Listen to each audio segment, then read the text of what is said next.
Good day and Assalamualaikum. This is Junaid Saikalabi and I am the assigned reporter for the remaining topics of my group. These are the distribution of grades, guidelines for effective grading, and conducting parent-teacher conference. Let us talk about first the distribution of grades. As we all know that grading is one of the most challenging part of becoming a teacher or being a teacher, because sometimes grades could be an issue for the parents or for the students, and sometimes it could result into a conflict between parents and teachers or between students and teachers. That is why as a teacher we should be really careful in distributing the grades to our students. So there are actually two categories that a teacher can use in distributing the grades to their students. And first of this is the norm reference or relative performance. Relative and have ranked the students. Distribution is a big issue, also known as the grading curve. When grading on the curve, school staff should set fair ranges of grades for different groups and courses. Standards and ranges should be understood and followed by all teachers. A norm reference. This is a system of grading that determines students' achievement of course goals in relation to other students in the course. So in this category, as the student is evaluated relatively to the performance of the other student within the group. So you will need to compare the performance of one specific student to the other students in the class. Yung score ng isang student, for instance, sa score ng iba. Ang kagandahan dito sa norm reference or relative performance is that it is very easy to use. That is why most of the teachers are following or using this kind of distributing grades. And then, very appropriate din siya to the large number of students. So kung madami yung students mo, ito yung madaling gamitin in distributing the grades to them. And then, useful din siya. It is very useful if the focus is the achievement of the students. But, meron din itong mga disadvantage because this category does not encourage cooperate among the students. Hindi nagko-cooperate yung mga students when you are using norm reference or relative performance. And then, ang ibang disadvantage nito is that the performance of the students is not predetermined by his achievement but also the achievement of the other students. Siguro this is the reason why it does not encourage cooperation among the students. Kasi nga, yung grades nila is not just based on their performance but also on the performance of the other students within the class. Kaya nagiging disadvantage nito is it promotes competition among the students rather than cooperation. Magkukumpete yung mga students for the grades rather than mag-cooperate sila sa isa't isa. The second category in the distribution of grades is the so-called criterion reference or absolute grading system. This is an absolute grading system that have assessed absolute level of knowledge, not an issue, seldom uses letter grades alone, and it often includes checklist of what has been mastered. Distribution of grades is not predetermined. So in this category, a teacher is assessing the student's level of knowledge. So the standing of the students will be compared to a set of standard or list of accomplishment. So parang ang magiging standing ng isang estudyante will be based, nakadepende siya sa kung ilan ba yung na-accomplish niya na mga standards or accomplishment na ginawa ng isang teacher. Gumagamit din siya ng letter grades. So parang applicable dito yung pass and fail grading system na parang it's either you pass or you fail. And then often include checklist of what has been mastered. So parang the teacher would list different kind of achievement. For instance, master's reading comprehensive. Then magbibigay siya doon ng letter grades na pwede yung satisfactory, outstanding, or excellent. And then i-check lang kung na-achieve ba yun ng isang student. So parang ang difference ng dalawa is sa norm reference is it is a comparison based on average performance of others. And then sa criterion is comparison based on set standard by the teachers. Ang kagandahan dito sa criterion is that grades are not predetermined on what group you are in, but only on your performance based sa standards. So, hindi siya nakadepende sa kung saan grupo ka nabibilang or what class you are in, but it would always be based on your performance, based on the standard na ginawa ng isang teacher. Second is, it does not promote competition. Students are not competing, instead help each other learn. So, unlike doon sa norm reference na students would compete, then dito sa criterion is not. Student would not compete but rather cooperate or help each other to learn. Kasi nga, hindi na base sa performance ng iba yung grades nila, because it would be based on their performance sa nakabase na standard na ginawa nga ng isang teacher. Let us move on to our another lesson. This is the guidelines for effective grading. So, these are the things we should do or tips on how we can distribute the grades to our students effectively, efficiently, fairly on what they truly deserve. Then, first of this is that describe grading procedure to students. So first, we have to explain the grading procedure to our students. Kailangan aware yung mga students kung saan ba nagmumula yung grades na ibibigay sa kanila. For instance, the 100% na grades. Ano yung mga naroon sa 100% na yun? For instance, 20% for quiz, 20% for attendance, 30% for midterm, for final exam. Yung mga ganun is dapat aware yung students kung saan nagmumula yung grades nila. And then, kadalasan is ginagawa to ng isang teacher before pa magsimula yung lesson.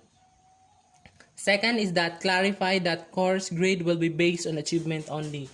Of course, we have to be clear that the grades will only based on their achievement, para aware sila na yung grades na yun is for achievement only. And then explain how other elements will be reported. Explain mo din sa kanila na yung mga ibang efforts will be reported separately from the achievement. Then relate the grading procedures to the intended learning outcomes like instructional goals and objective. So, you have to relate the procedures of distributing grades to them, to your learning outcomes. Kasi minsan mas nasasabi natin na effective tayo as a teacher when we have reached our learning outcomes related to the lesson na binigay natin sa mga students. And then obtain valid evidence as a basis for assigning grades. Of course, as a teacher, kailangan meron ka ding evidences kung saan ba nagmula yung mga grades na binigay mo sa mga students mo to avoid complaints from students and from parents. And then take precautions to prevent cheating on tests and assessments. Dapat hindi magkaroon ng cheating sa binibigay na test and assessment sa mga students. And then return and review all test and assessment result as soon as possible. Dapat yung mga test na binigay mo, yung mga result is chine-check mo siya, review mo kung may mali or kung may hindi ka na-check para hindi magkaroon ng komplikado sa distribution of grades. And then return as soon as possible para aware yung mga student kung ilan yung score ba nila sa assessment na yon or sa test na yon.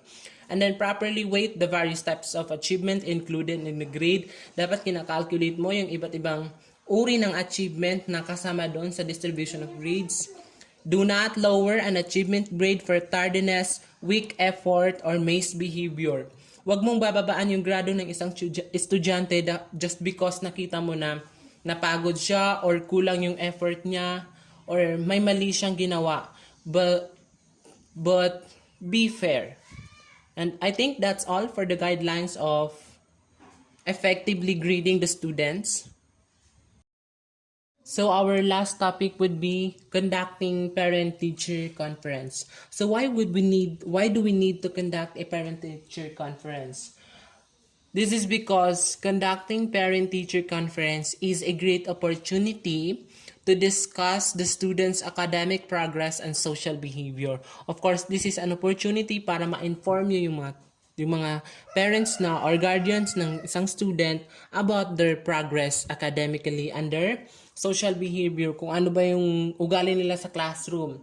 And then it is also an opportunity to learn from parents or guardians so you can be better informed about students' strength, their needs, behavior, and learning styles. Of course, isa rin itong opportunity para malaman mo yung mga ibang information about students na hindi mo alam, like their strengths, their behavior, their needs as a students, or their learning style, kung paano ba sila natututo. Kasi minsan, may pag-uugali yung isang students sa classroom na may rason. Pwedeng may nangyayari sa bahay or may mga nakaka-apekto kung bakit ganun siya umasal. And then the last one is that discuss issues. Ma-discuss mo yung mga issues na nakakasagabal sa learning process ng isang students. So these are the tips for an effective to effectively conduct a parent-teacher conference. First is make plans for the conference. Of course, dapat planado na lahat. You have to set the goals of the conference, kung yung arrangement ng program pagkasunod-sunod, kung meron ka bang mga activities na prepared para sa mga teacher or para sa mga parents. And then, second is that begin the conference in a positive manner. Of course, dapat sisimulan mo yung conference na yun in a positive way. For example, by making a positive statement about the students. Huwag mo silang i-discourage at the beginning of the conference, but rather bigyan mo sila ng hope na pwede pa palang i-improve yung children nila. And then the third one is that present the students' strong points before describing the areas needing improvement. Minsan, kailangan talaga nating unahin yung positive points, yung magagandang things about the students bago natin sabihin sa mga parents na ito yung areas na kailangan mong i-improve sa anak mo. For instance, magaling siya sa art pero mahina siya when it comes to solving. Kasi nga, it is always helpful to present the students' strong points performance before the areas needing improvement. The next is that encourage parents to participate and share information. Kasi isa rin yun sa purpose ng pagkukonduct mo ng parent-teacher conference. Yung makakuha ka rin ng information from the parents about their children and about your students. Although you are in charge of the conference, you must also be willing to listen to parents and share information rather than talking to them, of course. Hindi lang ikaw yung magsasalita, hindi lang ikaw yung magbibigay ng information, but rather you would also receive essential information from the parents regarding their students para mas lubos mo makilala yung isang estudyante. And then the next one is plan course of action cooperatively. Of course, when you already describe the areas needing improvement about the students, you have to take actions or take precautions or gagawa kayo ng plano kung paano ba masusolusyonan yon. And then as a teacher, hindi lang ikaw yung mag-work for that. Kailangan mo ding i-encourage yung parents na mag-cooperate kung paano ba yung maitutulong nila. Kasi mas nakakasama nila ng malaki ng oras yung mga anak nila. And then the next one is that end the conference with a positive comment.